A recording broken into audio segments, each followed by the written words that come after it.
Salut tout le monde, c'est Stella, ravie de vous retrouver dans ce nouveau tutoriel où on va apprendre à faire des petites boucles d'oreilles Pluma. Donc c'est ce modèle-là, c'est un modèle que je fais depuis longtemps mais qu'on m'avait souvent demandé en tuto. Donc voilà, c'est chose faite. J'espère que vous vous régalerez bien à créer cette paire d'oreilles et puis je vous dis à bientôt dans un nouveau tuto. Ciao!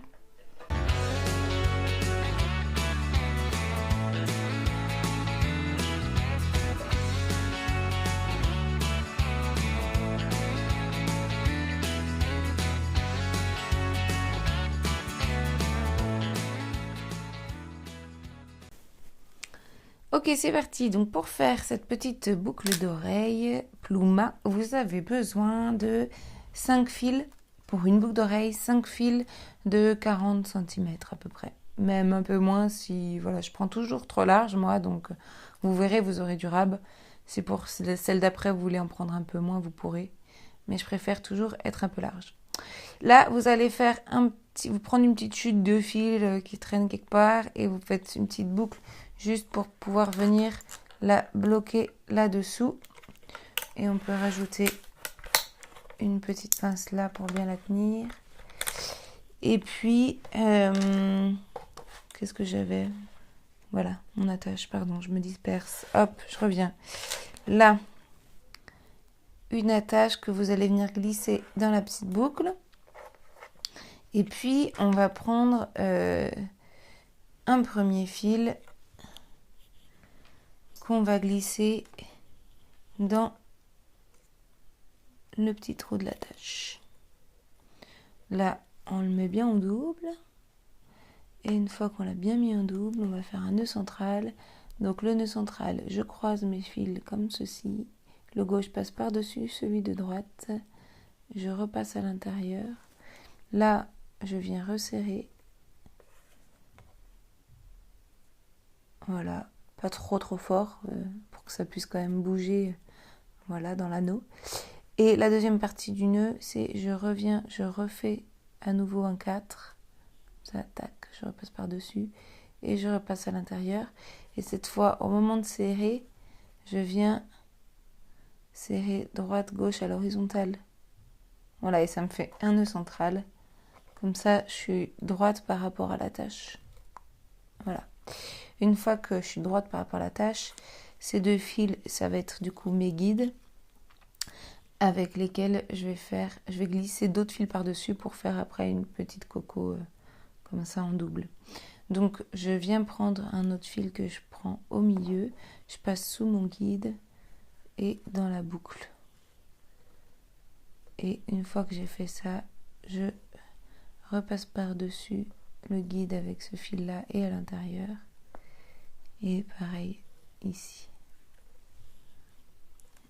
Hop. Et là, ça tourne un peu. Hop, je viens le ramener contre le nœud central. Voilà, donc vous posez comme ça, positionnez vos 4 fils. Donc on en met 2 de chaque côté. Là, je refais pareil. Dessous. Hop. Je le ramène. Et pareil sur le guide de droite.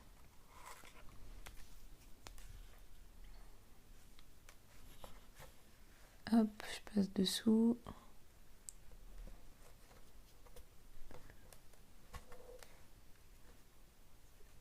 Hop.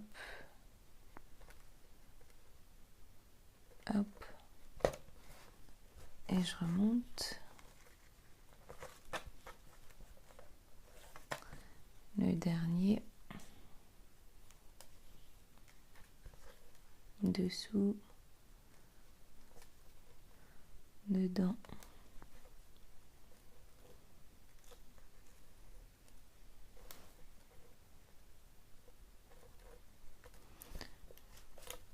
Et je remonte. Voilà. Du coup, ça s'ouvre, ça me fait ma première partie. Donc là, je vais rajouter une ligne à cette première ligne qui est déjà faite. Donc je reviens tout là-haut chercher mes 2 fils du milieu qui sont un de chaque côté. Et je vais faire un nœud central avec ces deux-là. Donc je croise le gauche par-dessus le droite, je lui fais repasser à l'intérieur, je remonte avec ma main droite là-haut et je refais le même geste et là j'écarte droite-gauche. Voilà, donc avec le fil que j'ai dans la main droite, ça va être mon guide de droite et celui que j'ai dans la main gauche, mon guide de gauche. Et on va refaire une ligne, donc comme ceci, tac, avant de passer la perle. Donc je viens prendre mon guide de gauche et je vais tisser avec le premier fil. Là, je fais 2 nœuds, 1 et 2. J'oriente bien mon guide contre la première ligne pour que ça vienne vraiment renforcer justement, solidifier la première ligne qu'on a fait. Voilà, ensuite je prends le deuxième. 1 et 2. Et le troisième. 1 et 2. Et je m'arrête là, je prends pas le dernier. Voilà, on va faire pareil de l'autre côté. Donc je prends mon guide de la main droite cette fois. Et je vais venir tisser avec ces trois-là. Je prends le premier.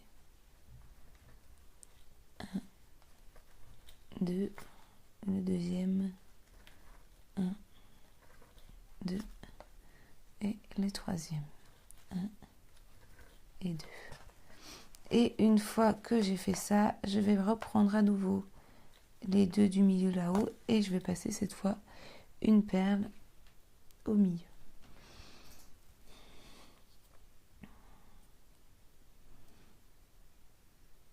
Vous pouvez passer une perle, moi j'ai passé une perle en 8. Après vous pouvez aussi passer, si vous avez une perle en 6, parfois c'est plus... voilà, ça fait un peu plus discret qu'avoir la grosse, donc ça dépend, c'est vraiment...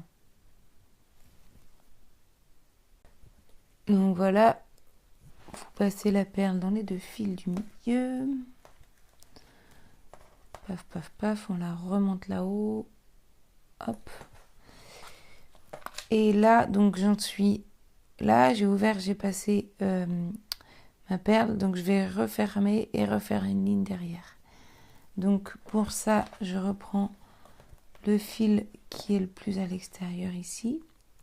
Et je vais venir faire une première ligne où je vais d'abord, du coup, je prends mon guide dans la main droite. Je prends le fil suivant là. Et je vais faire un premier nœud et un deuxième. Ensuite, je prends le fil qui ressort là du tissage. Attends. Je vérifie. Ah non, c'est bien celui-là, je me disais. Donc, d'abord celui-là et après celui-là. Il faut les prendre bien dans l'ordre. Donc, j'ai fait le premier ici, ensuite celui-ci. 1, 2, ensuite celui-ci. 1, 2, et ensuite celui qui sort de la perle. Et là, ça vient refermer du coup. 1 et 2. Voilà. L'autre côté, pareil. Donc, je prends mon fil, celui qui est le plus à l'extérieur de la main gauche. Ça vient refermer. 1, 2, 1, 2, 1, 2,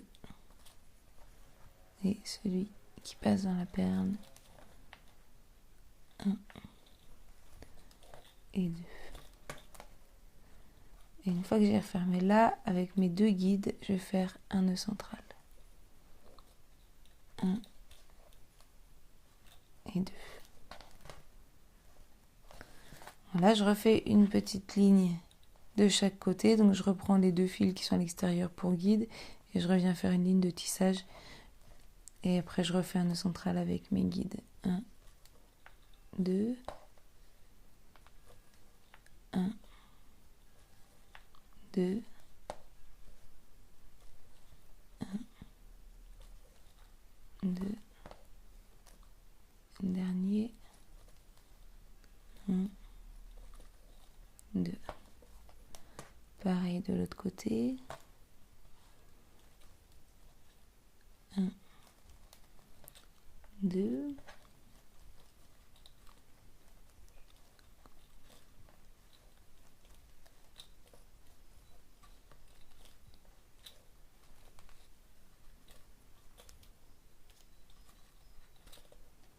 Et 2 centrales à nouveau.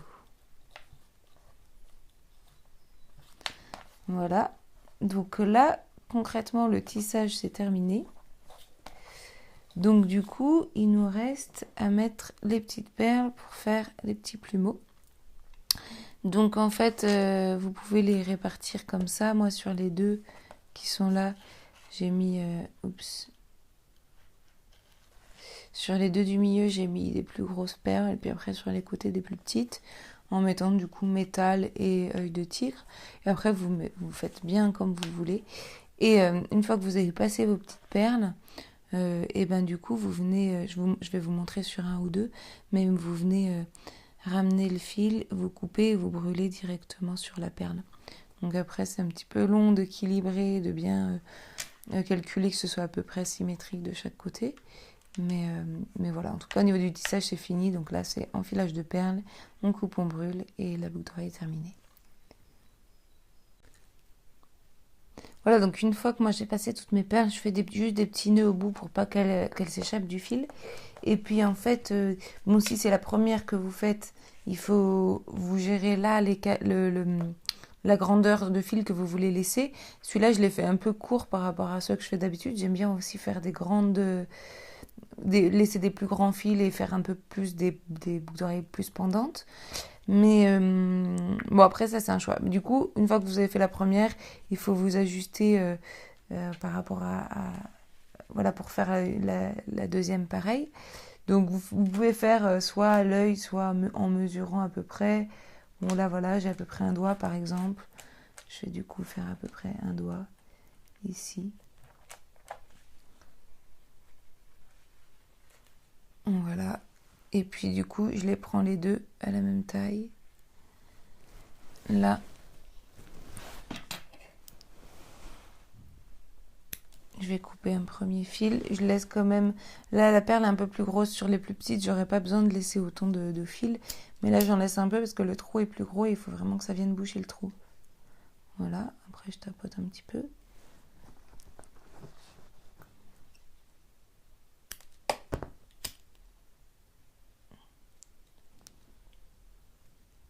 Voilà. Donc, voilà pour les deux premières. Je vérifie que c'est à peu près bon. Ça m'a l'air pas mal. Si c'est un peu plus grand, et ben je vais la raccourcir un peu, etc., etc. Et vous faites pareil pour tous les fils. Donc vous coupez un à un, vous brûlez derrière. Et voilà. Et voilà, une fois que vous avez tout brûlé, voilà. C'est pas forcément complètement exactement les mêmes, et ça sera jamais comme ça parce que ça reste de l'artisanat. Mais en tout cas, voilà, donc c'est à peu près symétrique et que ça vous convient, c'est juste parfait.